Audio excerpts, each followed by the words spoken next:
All right, today you're going to see an interview where I got to sit down with Chito Vera, who obviously at the weekend was victorious, got back to winning ways against Pedro Munhoz in a very exciting fight. And the word on the street is that this man is going to be challenging Sugar Sean OMalley. And by all accounts, there's a good chance that it goes down December 16th at the T-Mobile Arena in Las Vegas. But still, enough from me. Let's hear from Chito. Talking about anyway. The illusionals, why you told me 12:30, right? I'm on time. Yeah. That's fine. Okay. You're here. The sun is shining. Ladies and gentlemen, returning to the BYM podcast once and for all, victorious once again, the one and only Marlon Chito Vera. What's up, Marlon? How are you, champ? Oh, good, man. Never mind that. How are you? Good, man. Just, getting home late last night. And, just went to bed right away. I was a little tired, a little hungover from Saturday night, but happy and healthy. So the head was hurting, but nothing to do with Pedro Munhoz? No, it was more a hangover than the actual fight. The fight was great. Yeah, no, of course. I mean, Pedro Munhoz is a tough guy, very, very tough guy, good opponent. Talk me through the fight from your perspective, because you know what people are already saying, you know what I mean? It was a bit of a slow start once again. The damage was all on your side. I mean, that was clearly bloody evident. I mean, the damage on his face towards the end of the fight was ridiculous. But just talk me through the fight from your perspective, please. I will probably disagree with a slow start. I feel like this time I went. I started working right away, started popping the jab right away, started touching him, and I get this. I think I just create a name for that slow start, which I get it, but this specific fight, I came to fight a little faster. The jab was beautiful. I mean, you were busting him up with that thing. Was that, I mean, listen, we all work our jabs. It's a staple. It's one of the most basic shots, but it's one of the best fundamentals. But was that something that you and Perilla specifically highlighted as the jabs was going to be, very effective in this one? Yeah, coach was convinced a pretty good stiff jab, a nice pop will keep me ahead the whole fight. And he told me, once you find that, let the rest go. And I mean, we throw a full arsenal of kicks. I use my right hand a lot, and I felt great at the body attacks. I was punching really good the body, and I just feel like coach gave me, each fight he keeps getting me a little better, and that's all that mattered. I think it was the second round you hit him with a body shot that he visibly reacted to, like keeled over. Did you think that was going to be the beginning of the end? I know how tough he is, and he really uses his chin in fights. He really takes everything on the mouth and then comes back. And in the third round, his eyes roll, and I heard him with a good punch in the face. And then, but his first reactions to those things is just start swinging. He really put his head down, doesn't look where you at, and go left and right crazy. And I'm like, I don't need to risk like that if I'm winning the whole fight. So I kind of I was trying to do something like touch him, take a step back, touch him again, over and over. And the repetition that I got from this fight is just going to get me way better for the next one. Well, we know what the next one's probably going to be, and we'll get to that in just a second. When they were announcing the decision, I mean, for my money, you had it based purely on the damage. Of course, that's the number one scoring criteria. But we've seen some wild judging. When you were standing there, how confident were you? This specific time, since I felt that I was in control for 15 minutes. I don't feel that I give him any momentum. He couldn't take me down. I was checking all the kicks. I was either moving left and right or walking him down. So in this specific one, I was just pretty confident. I don't even ask coach, did I win the fight? This one, I was convinced I won. Like sometimes you ask like, a little more tougher of a fight or things like that. You ask like, what happened? This one, I was like, I felt I was under control 24/7. Yeah, well, you're cooler than me then, because I used to ask every time. I'm like, what do you think? What do you think? Did I get this? Did I get this? Like, yes, relax, Michael, you won. But you never know till you get your hand raised. That's true. You're right. You never know, especially in this day and age. But when they said 30-27, It's like, come on, there's only one person that can be. 100%. I fair and square. I can prepare, and that's a tough guy. I just feel like out of everybody he fights, coach told me like, hey, be careful because this guy might lose a couple of decisions, but he is in every fight he's ever been. He's not the guy that stays behind too long. So just make sure you are sharp through the 3 rounds because I mean he's very experienced, but I'm experienced now too.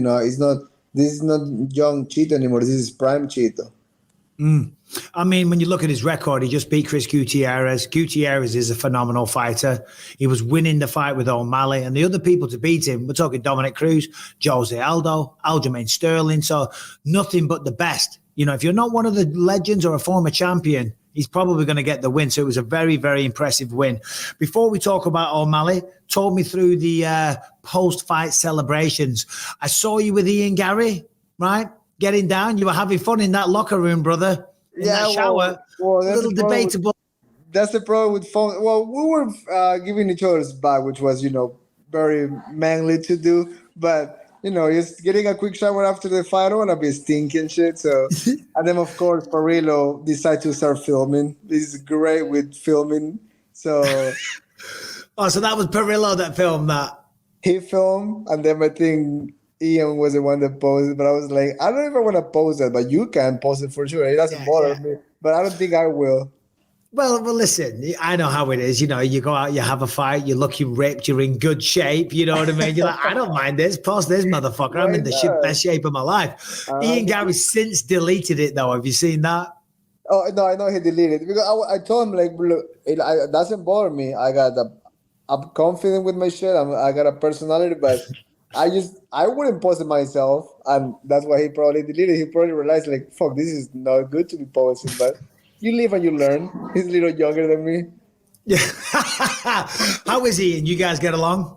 He's a cool guy. Yeah, he's a very nice guy. When you're with him backstage and you're talking private, and we're not in the same class too, right? So he's a cool guy. Yeah. How was Boston? I've never been there. It's like it's a little smaller than New York, less busy, but similar infrastructure, crazy buildings. I like it. I love it. The good coffee around. I'm a sushi guy. Great sushi places out there, and it was good. I left the next day right away, so it's not like it really went. But what I walk around, it was pretty cool. Nice. Yeah, I got to go sometime. I love historic buildings. The architecture is meant to be very nice there. Anyway, enough of that. We're not here to talk about the architecture of Boston. Sugar Sean O'Malley. So you're backstage. You've had the win. Who did you think was going to win that going into the main event? I'm gonna keep it real. I won't change the script. I thought O'Malley had what he did. That one sip. He have that, and he will have that forever. But I thought Sterling would be a little more secure in the way that he was fighting. But since Sterling was very hyped during 5 weeks, trying to prove a point, I think he consumed a lot of energy trying to prove a point instead of just winning the fight. And on a guy that fight like O'Malley, like he's like a one-punch guy, very, very, very sniper, you don't run to those guys. You got to be in front of those guys. You got to fight those guys. You got to walk them down, but you can run crazy. It happened to Aldo. It happened to Sterling. And if you really watch, like, Wonderboy did that to many people. When people rush people like this, like snipers, you can run to them. You have to fight them, and you got to be secure you can fight. And I feel Sterling is a great fighter, great wrestler. He just don't have that base that he can like stand up and go punch for punch with everybody, and that's what was causing the fight. So good for me, I would say. I wouldn't even say good for O'Malley, good for me, because he's the one that was talking that if we both win, we're fighting for the belt. And I get it. Now that we both win, it's kind of like, maybe I want a box, maybe I want something else. I mean, when he talks so much about me, sometimes he have to retract himself, because we both fought Pedro Munhoz. He couldn't do shit to Munhoz. I kicked Munhoz's ass. So it's kind of like, fuck. Is maybe this guy is that good? Because he was saying Munhoz will beat me. I don't say anything about him. He's the one that always promoting and talking about me. So he's the one that have the pressure. I already beat him. I don't give a fuck to beat him again. I want to be a world champion, so I fight him any day, but he's the one talking a lot. What did you think about the stoppage? Harrington, our producer, he thought it might have been a little bit early. I thought it was okay, but what did you think? It was okay. I mean, he's so accurate that he was landing almost every single punch in the ground, and they were heavy shots. And when Sterling went to his knees, he went a little too slow. I mean, you gotta either get a hold of a leg, make sure you pull guard, or get in the half guard. He was just kicking with the legs, but OMalley's too long. You can't use your legs. You gotta get a hold of them or get away. Start kicking the knees away. But he was hurt. I mean, he was running to that punch. I mean, so he was double force. He was a good snapping OMalley, and Sterling was just running. I mean, what are you afraid of? You're already in the cage. You're already gonna get a hit. Why you get so desperate to get a hold of the other person? That make it so easy for the striker. The best takedown is the one that you don't see. You know, set him up, touch, move, change levels. He literally sprinted. I mean, that's the easy way to defend a takedown. Yeah, no, you bring up a good point because I think what you're saying, and I think I agree with you, is that the striking intimidated Aljamain a little bit. That's why he was throwing a lot of kicks because they're long range and you don't get in the boxing range. And he didn't want to use the hands to set up the takedown because he might get clipped. So that caused him to rush in. Interesting, yeah, no, and I agree. Obviously, you have a win over OMalley. The only person, a first round TKO. I don't need to tell you. I know you said this week he's got the hots for you, right? OMalley's got the hots for you. Did I see you said OMalley's got the hots for me or something like that? Yeah, he's in love with me. I mean, he can't stop talking about me. I mean, he talks to me about me weekly, monthly. I get it. He's a trash talker. He's a promoter, but holy shit! Every time I have a fight, I have an opinion. Every time I win, I have an opinion. Fuck, when I lose, he's so happy because it makes me go farther away from him. But then, I'm just a fighter, man. I'm living a good life. I'm happy with my life, so I don't give a fuck about that asshole. But if they call me, if I want to fight that asshole, I'm like, why not? Let's make some money. And I know, I'm confident on my shit. I really know I can kick his ass. So I don't need to prove a point. Well, yeah, because you've done it before. Now, let me ask you. He's saying that that's going to be the next fight. Of course, you want that to be the next fight. Have you had any communication whatsoever with Dana, Hunter, anybody at the UFC? I make a chat group and text Hunter and Dana on Saturday night, and I say, hey, guys, thanks for the opportunity, let's talk, I'm down, dot. And they say, we'll talk next week. I say, cool.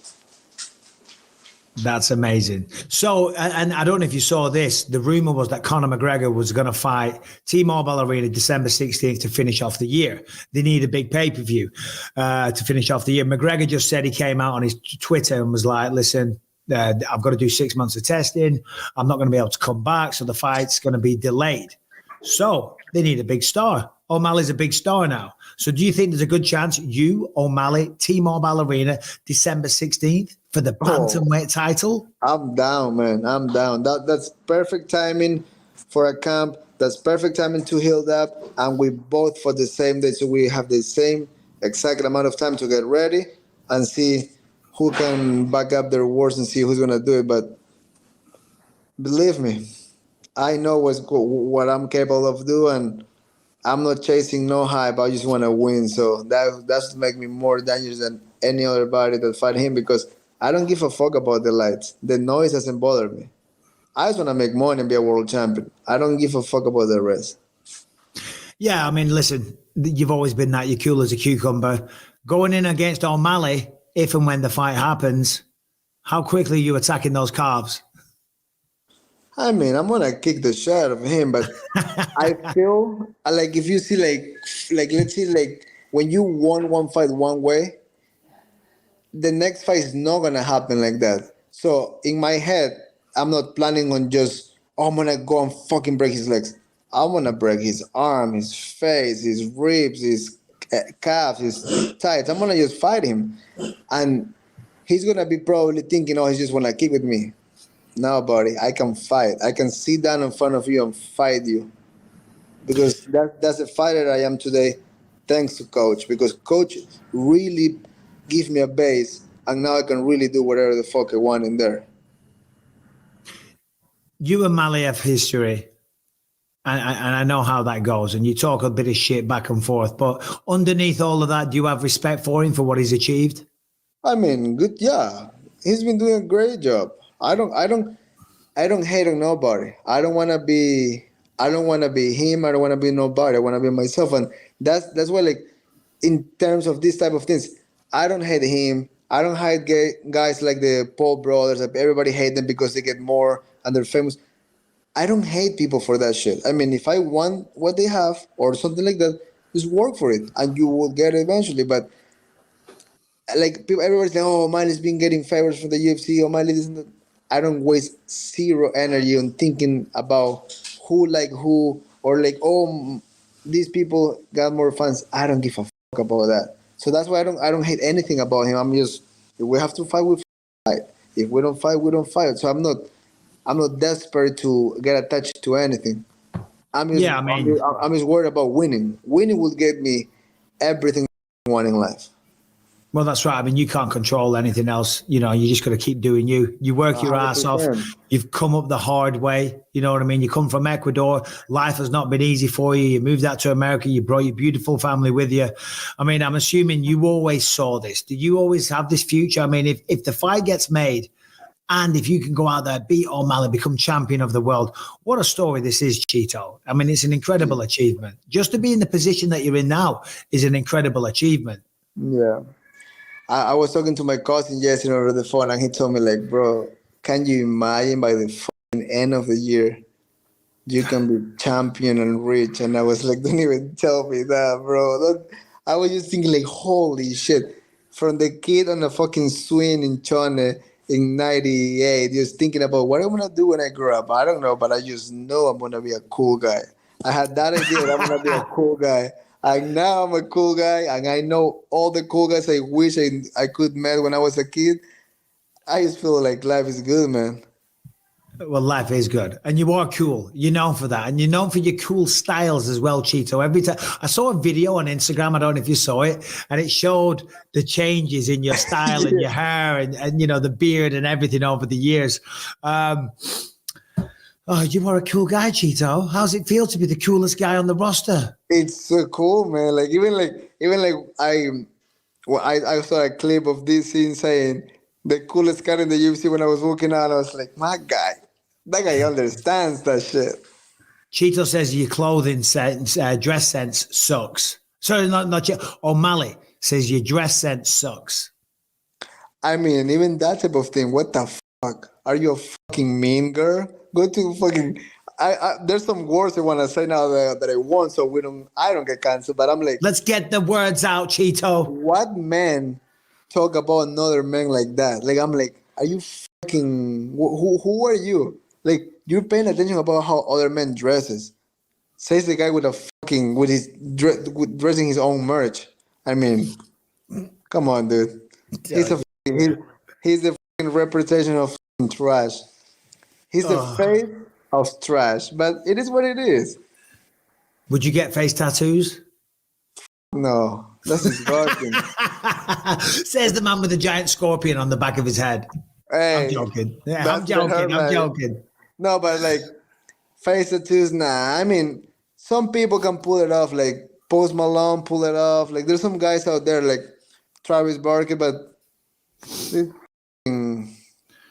trash. All jokes aside, he is extremely popular, and he does seem to resonate with the younger crowd. And he's, you know, you see, I mean, that crowd Saturday night was all for O'Malley. You know, they were very anti Aljamain Sterling.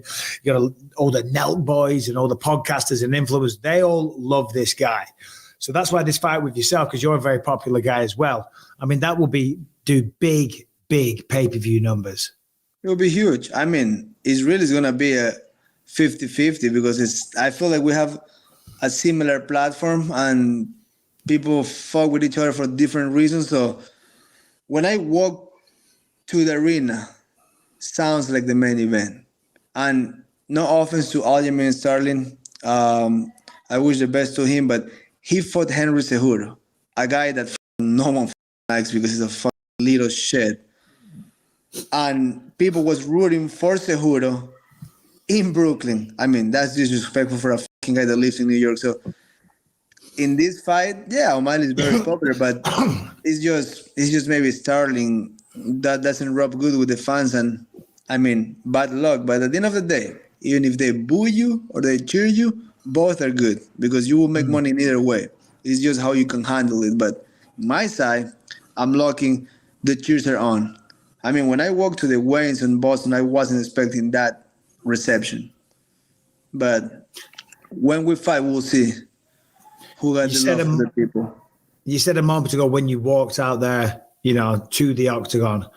Let me ask you, when you walked out there Saturday night, did you feel a lot of pressure? Were you nervous? Because obviously coming off the back of the Sandhagen fight, you before that you were flying. I think you'd won your last 4. You've been in there with nothing but the best. Were you nervous? Did you feel pressure? I feel a lot of pressure. I feel a lot of nerves. I was scared because the way I felt on the morning of the fight with Sandhagen and the way I felt walking to the cage, I was just kind of like what's going on? Why I'm feeling this like sickness? Why I'm feeling weak? But you go like maybe the nerves, maybe this and that. You tough it out, but it wasn't that. It was my body wasn't feeling all right, which is okay. It's life. It happens. I turned the page on it and I focus on this fight, but the thought is still there. Like I could lose this fight, and I'm fighting a guy that got nothing to lose in this fight. Pedro could be the motivated guy going against me, that he can take everything away from me. He can take my number, he can take my name, my reputation, because that's how fight works. You kick somebody's ass, you're taking everything. You know what I'm saying? So I had pressure coming into this fight, but also that pressure fired me up and let me know what you want. It's so easy to go backwards. So how hard are you willing to fight to go fucking forward? And I'm willing to go to hell to get my shit. And I'm glad those nerves were there. I'm glad that pressure was there. And I mean, me and Coach have a great conversation on Saturday morning, and just talking about perspective and things. And he just he knows how to get you right and just give you the right advice, not overdo it, and just make sure he let you be you. And I felt great in there. It's funny you mentioned Perilla, because I was literally just going to ask about him, because you're absolutely right. I mean, Jason is one of the best coaches. Physically, he puts you through it, but this side of things, he's so good at working on the mental side of fighting. What was his kind of assessment of the fight afterwards? What did he have to say? Because I know he has such a great way with words. He was happy. He was happy I was able to punch a little better. I was able to put things together. I was able to get my movement, keep my arms in front of me, and just seeing everything. There were times that I would be like maybe kind of not hands down because I want to, but I was on the middle of the exchange and I would like just catch last second a big hook, and he would be like, beautiful hand position. Now, touch and go. And then I was like, okay, next time I feel it, I go. And when I saw a couple highlights, I was like, fuck, I did fought a little better. Because you didn't realize when you're in there, but when I saw a highlight, I was like, wow, I was able to put numbers in a way better way. And once the fight's over and everything it's over, he goes like, cool, take your time, rest up. But, we got to keep adding and keep plugging away. Yep. Okay. Well, we'll leave you on this. Now that you're probably going to be fighting for a belt, now that you're a legitimate big deal, I mean, the Chito Vera show, never mind the OMalley show, the Chito Vera show is in town. I go to Singapore on Tuesday.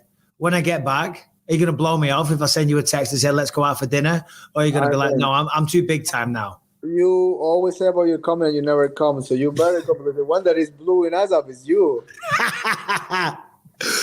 Oh dear, how's Jason doing? Because did you still train at Ruka? Because I know the gym itself is closing down, but I did see you were still kind of training in there some days. I from what I understand, until the end of this month, that's when it's gonna be over. So after that, we will figure out what to do and where we go. Okay. All right. Well, listen, enjoy the victory, mate. I'll let you get back to your family. Thank you for taking the time, Chito. You're the man. I got a lot of love and respect for you. I really mean that. I'm so happy for you. I'm so proud for you. Enjoy the moment. Fingers crossed you get that title fight. We'll see you soon. Sushi on me when I get back. Let's do it. Thank you, my brother. Appreciate you. And My let's man. do it. Take care. I would Congrats love to you do and it. all the family. Thank you, bro. Appreciate you. My man. Take care.